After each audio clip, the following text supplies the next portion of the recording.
Swedish government's website, government.se.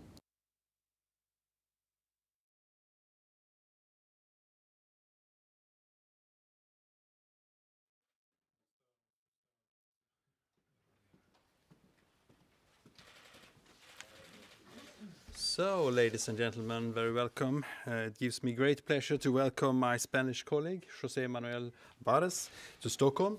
Spain is an important partner for Sweden, and we value greatly our bilateral relation. As we are approaching the end of the Swedish presidency of the EU, Minister Albares' visit is an excellent opportunity for us to prepare to hand over to the Spanish presidency beginning on the 1st of July.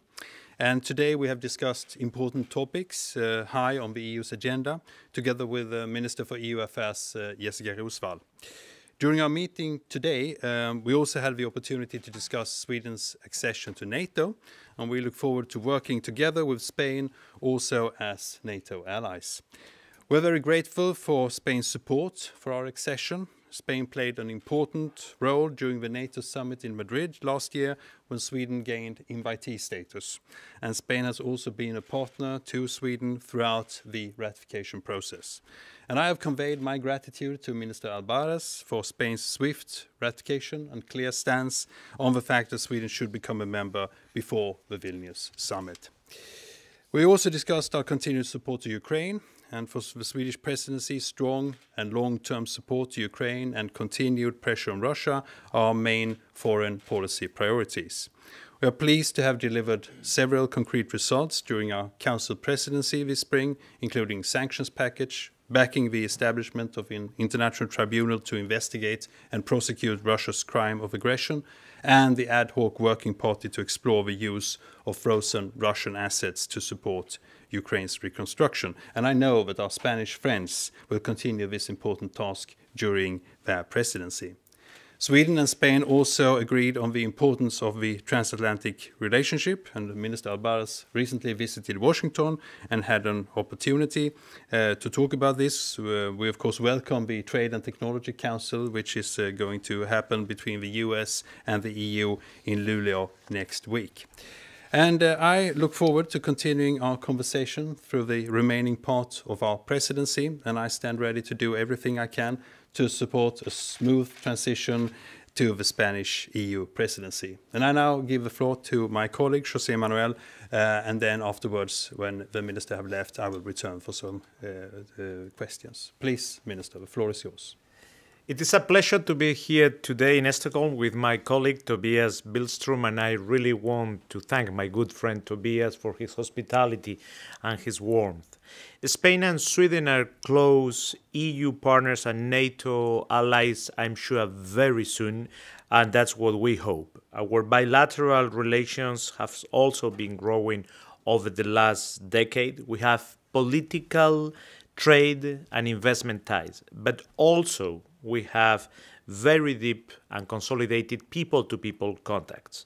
More than 10,000 Spaniards live here in Sweden, while more than 90,000 Swedes live in Spain, and more than 2 million Swedish tourists visit our country each year.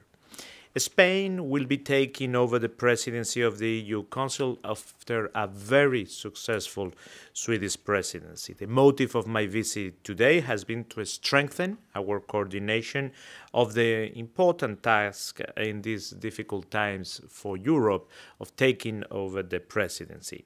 I commend the Swedish presidency for all the good work and leadership during this semester. Spain will continue the work that you have done so well so far. We have been exchanging over different topics: enlargement, green transition, migration, and Schengen, among others. Both the Swedish and the Spanish presidency will be marked by Putin's aggression against Ukraine. And on that light, I had also a fruitful meeting with the Vice Prime Minister of Ukraine on the ways we can continue showing our full support to Ukraine so they can defend its territorial integrity and sovereignty.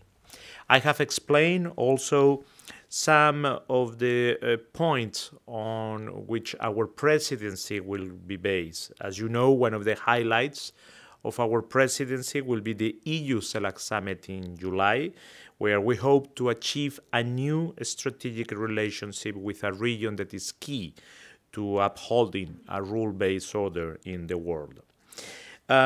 We are also, Spain and Sweden, united by NATO bonds. We hope that very soon we will all belong to the same family, and therefore we have discussed NATO issues also in the light of the upcoming Vilnius summit. Spain openly and fully supports Sweden joining NATO since the country knows its intention to join the organization.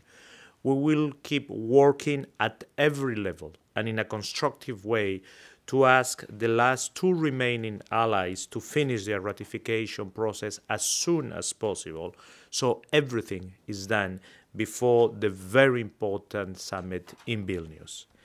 Tobias, thank you very much for your hospitality, and I hope to see you very soon in Spain and continue working and engaging together. Thank you. Yes, thank you for coming, everyone. We're in a bit of a rush, but we have time for 2 questions for the Spanish Foreign Minister. Susanne Palme, Ekot. Susanne Palme, Swedish Radio. How do you see the chances after the Turkish election of getting a yes from Turkey for Swedish accession to NATO? I cannot talk on behalf of the Turkish government, only on behalf of the Spanish government, but what Spain hopes is that this ratification will be done as soon as possible, and that Sweden will become a member of NATO very soon, and hopefully everything will be done before the Vilnius summit. Sweden is a close partner already of NATO. We have been working together for many, many years. It's a full democracy, and at the end, NATO is about democracy. It's a family of democracy. So Sweden has its place completely within NATO. Spain has already done all the ratification, and we will do our best so everything is done before the summit of Vilnius. TT? TT News Agency. Is there anything Spain can do to speed up the Swedish accession process to NATO? Not as one single country. We have already ratified many months ago the accession of Sweden to NATO, but of course we jointly with all the other member NATO countries, I think we can explain thoroughly the importance that Sweden joins us, that Sweden becomes fully a part of us, because that will increase the common Euro-Atlantic security, and that will give also a sense of unity and will enlarge the family of democracies that we are. So definitely we will work on that sense. Thank you. Thank you, everyone. In a few minutes, there will be time for interviews with Tobias Billström.